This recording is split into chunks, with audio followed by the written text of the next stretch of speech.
Salut, c'est Maui, cinquième vidéo des aventures de Maui. Donc la dernière vidéo, on a vu la saucisse et le pain. Ici, on va devoir attaquer le fer et les poutres. Alors pourquoi attaquer les fers et les poutres maintenant? Bien, parce que ici, on va avoir besoin de poutres pour construire ces bâtiments-là, pour faire du savon. On a besoin de poutres pour construire les canons.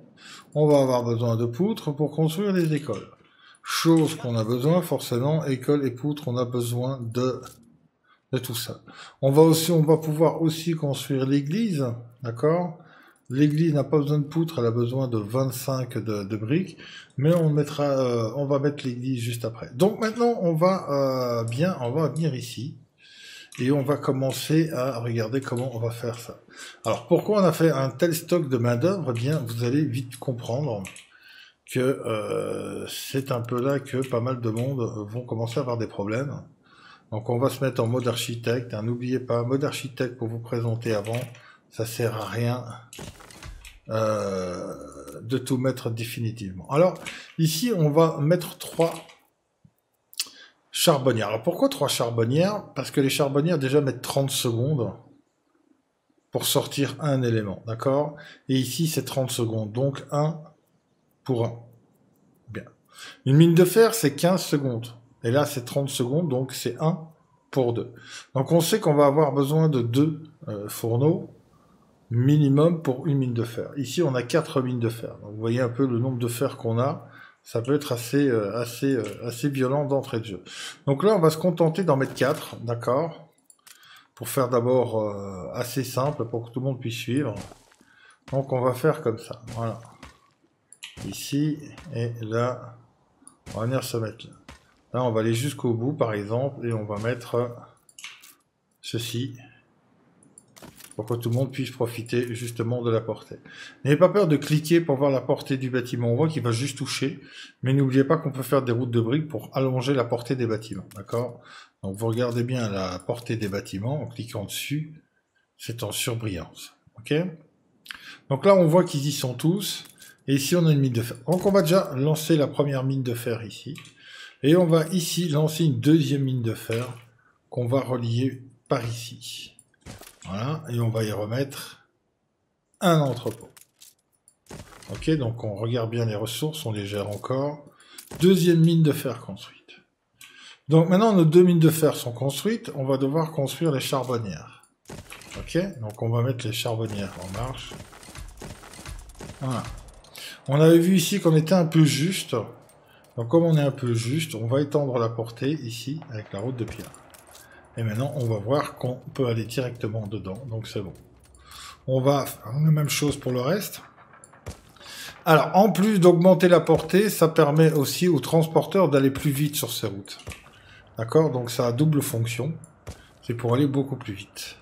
Alors c'est maintenant qu'on va voir pourquoi on a mis autant de main d'œuvre. Bien, attention. Là, on voit qu'on est à 1500, ça va descendre. Ça va être la chute. Donc, comme on a dit, on a 2 mines de fer. Donc, 2 mines de fer peuvent alimenter 4 fourneaux. Ok, 1, 2, 3, 4 fourneaux. Ensuite, nous allons construire 2 usines à poutres. C'est 45 secondes les usines à poutres, mais on veut quand même des poutres assez vite. Donc là, c'est pas grave, hein, quand on les entasse les uns à côté des autres, c'est quand même toutes des structures qui vont rapidement bouger après sur un endroit prédéfini pour ça. Mais on va rester ici. Enfin, on pourra le mettre ici.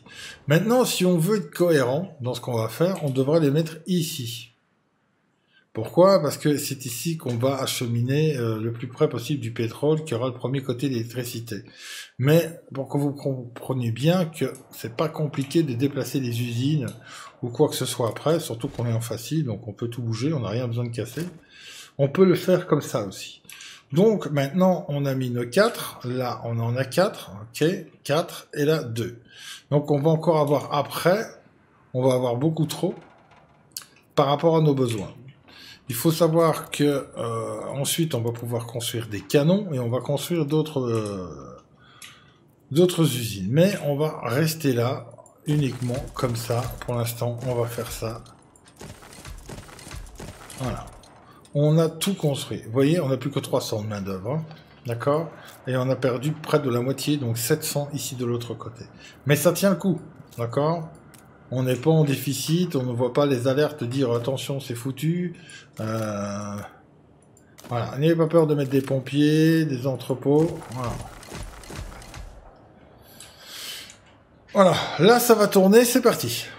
Donc on va mettre en accéléré, bien entendu, parce qu'il faut le temps qu'il extrait ça, etc., etc. Donc là, on en a mis plus pour vraiment être tranquille et faire circuler tout ça.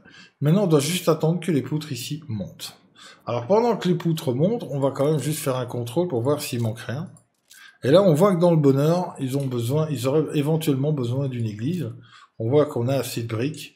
Donc on va augmenter le bonheur en mettant une église. Ici. On va mettre une jolie petite route. Voilà. On sait aussi que maintenant on a débloqué le bâtiment de la police. Ok. Donc on va le mettre. Moi je le mets automatiquement là. Parce que juste en dessous, il y aura normalement la clinique. Donc je sais pas pourquoi. Voilà. 1 et 2. Voilà, les poutres, ça montre. Alors, les poutres. Qu'est-ce qu'on va en faire directement? Bien, on va attendre qu'elles montent à leur aise. Là, on va lancer évidemment l'autre porcherie.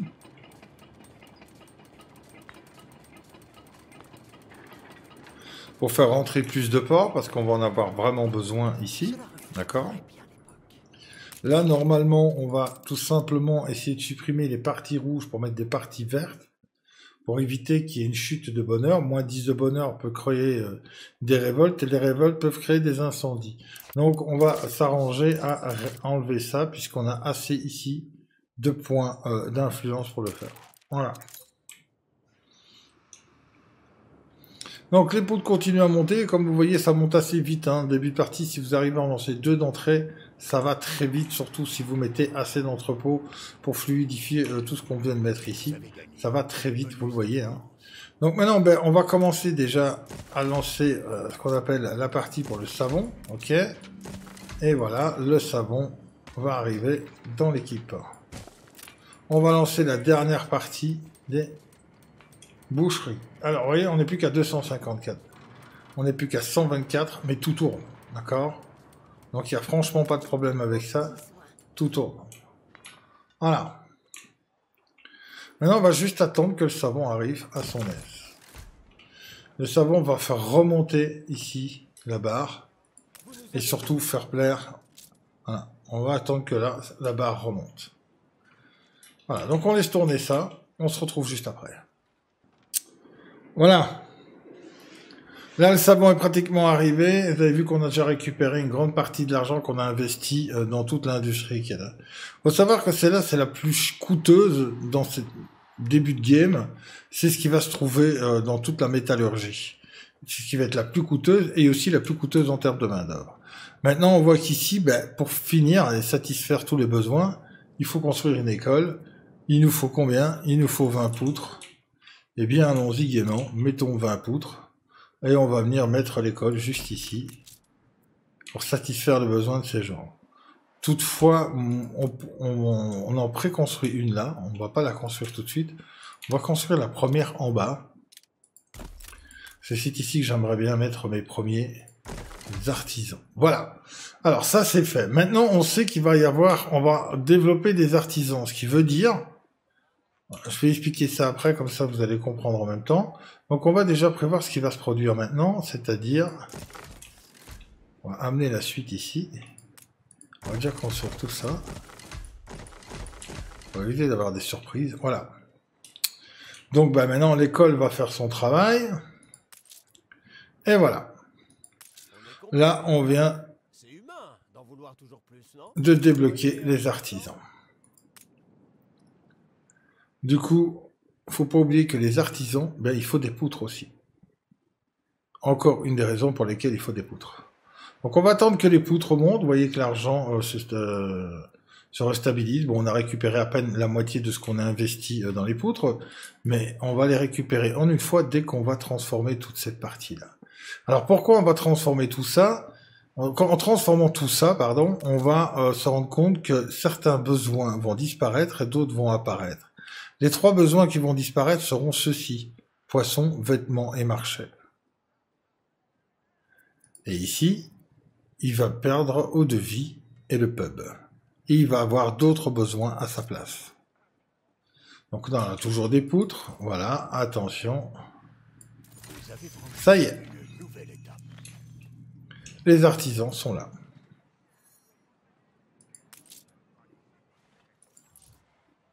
Un groupe d'artisans, 861. On va réattendre 20. Voilà, là, c'est pour les gens qui ont les DLC. Une fois qu'on a débloqué le premier groupe d'artisans, on va voir vers la Terre des Lions qui va être débloquée. DLC, Terre des Lions, MBSA. Dernier DLC de la saison 2. Vous venez le débloquer. Voilà. Bien, alors, on va avoir plein de fonctionnalités qui vont se débloquer petit à petit. Et c'est là que beaucoup de gens sont perturbés. Donc on voit Nouveau Monde, Terre des Lions sont débloqués. Et on va pouvoir continuer ici à avancer avec nos artisans. On va s'occuper des artisans plus tard. Hein. On développe les maisons d'artisans. Voilà, encore le DLC. Premier DLC de la saison 3. Nouveau port pour Nouvelle Ère. Dockland. Qui vient de se débloquer parce qu'on a suffisamment d'artisans. Voilà. Donc il y a tout un système de quêtes et d'histoires qui vont se mettre en route. Ne soyez pas perturbés par ça. Hein. Vous n'êtes pas obligé de les activer. Les fonctionnalités sont là. Ne les prenez pas tout de suite, prenez votre temps, ok? Ne commencez pas à vous perdre là-dedans parce que faut faire chaque chose en son temps. Donc, nous, on finit notre groupe ici d'artisans. Et alors, ben, du coup, on aura quand même bien avancé puisqu'on a débloqué l'artisan, on a récupéré l'argent qu'on avait investi et on voit très bien que ça tourne bien. Du coup, comme j'avais dit, maintenant, on a récupéré quoi? Machine à coudre, boîte de conserve, manteau à fourrure, université, comme j'ai dit, les 3 autres avaient disparu. Hein, les 3 autres ici ont disparu. Et on en a reçu 3 autres. Là, même chose, ces 2-là ont disparu. Et on en a 2 autres qui viennent d'apparaître ici. Voilà. À chaque palier, maintenant, on va avoir des éléments qui disparaissent et d'autres qui apparaissent.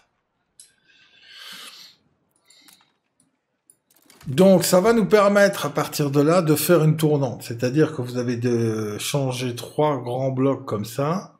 Donc, vous avez récupéré de la des ressources venant des ouvriers, puisqu'ils n'utilisent plus ces 3 ressources-ci, d'accord? Donc, ces ressources-ci, elles vont être moins consommées, ce qui vous permet de reconstruire des ouvriers ailleurs, si vous le désirez, de façon à progressivement alterner votre population. Voilà.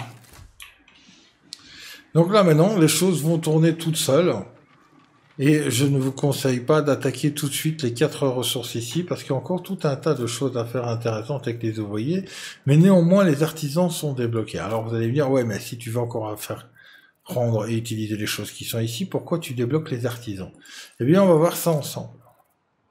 Saucisse rapporte 5 pièces, pain rapporte 5 pièces, et savon rapporte 5 pièces. D'accord? 5, 5, 5.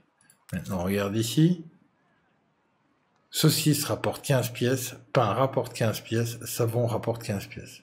Ça vous rapporte plus d'argent de passer en artisan avec les mêmes ressources qu'ils utilisent que les ouvriers, que de rester sur des ouvriers. Du coup, ben, votre argent remonte, tout simplement. Vous avez 3 fois plus d'argent sur ces 3 ressources en artisan que en ouvrier. Bon. Et vous n'augmentez pas la population. Vous restez à 20 parce que tant que vous ne l'amenez pas ici, vous n'aurez pas plus de population, donc vous n'aurez pas plus de consommation. Voilà.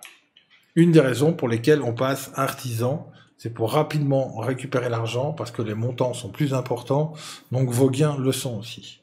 Bien, ben, on va arrêter la vidéo là. Ben là, les artisans sont débloqués. Prochaine vidéo, on va On va aller faire de l'expédition à l'extérieur, ici autour des îles, pour voir où est-ce qu'on peut aller éventuellement coloniser une île, pour aller chercher les ressources qui nous manquent. Mais ça, on verra au prochain épisode. Bon, j'espère que cette vidéo vous a plu. Si vous avez des questions, n'hésitez pas, laissez-moi un petit message. Abonnez-vous. Franchement, ça fait plaisir, c'est gratuit. Et moi, ça fait progresser la chaîne. Donc, n'hésitez pas. Si vous voulez, vous pouvez venir me voir tous les soirs, sauf le dimanche, sur Twitch. Je me ferai un plaisir de vous accueillir. Bye bye!